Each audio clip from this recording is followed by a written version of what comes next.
Good evening. I'd like to welcome everybody to my speech about my company, and I'll let you pan around.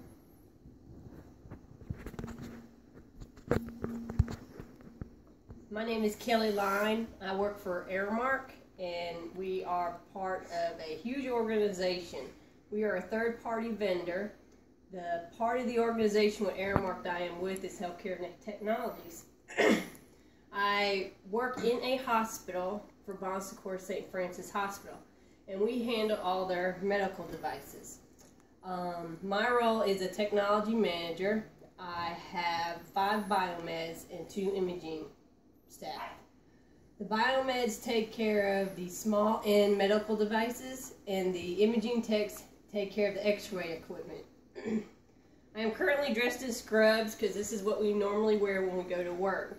As a manager, I'm supposed to dress more professional, but being short-staffed, I'm having to jump in and help. And as you can also see, I also have a badge on.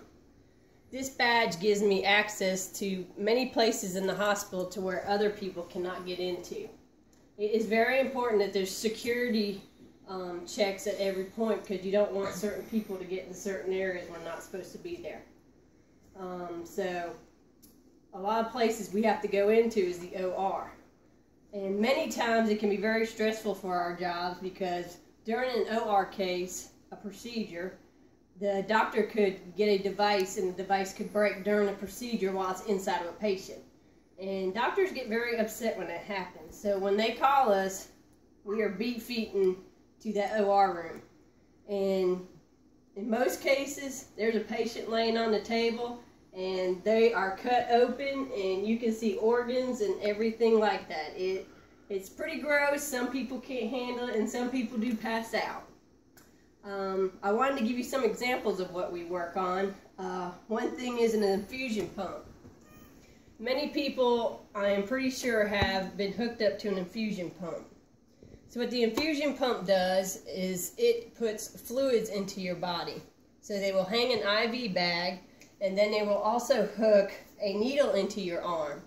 And while they're pumping fluids through the IV, you're also getting medications and sometimes nutrients they're putting in.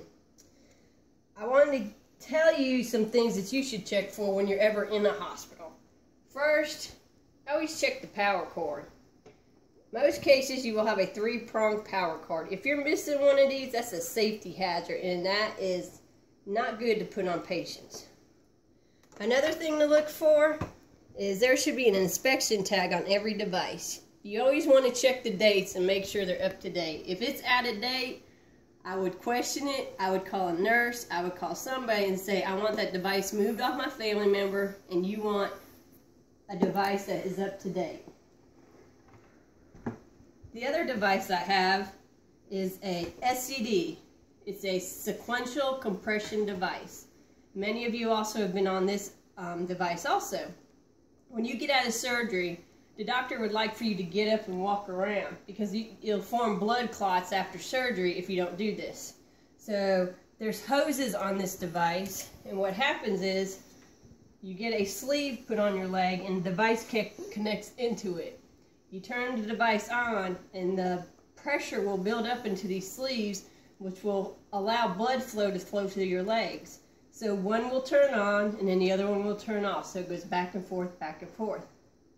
These are 2 of the more simpler devices we work on. Some devices get very complicated, such as lab analyzers. This is where we sometimes will have to call in an OEM, or the vendor who handles that device, because sometimes it's beyond our range of knowledge and technical abilities. But anytime you go into a hospital, I highly, highly recommend you always check out your medical devices. It is crucial to that you stay safe and your family members stay safe. So once again, I thank you for taking the time to listen to my story of where I work at Aram at St. Francis Hospital, and I hope you enjoy this. Thank you.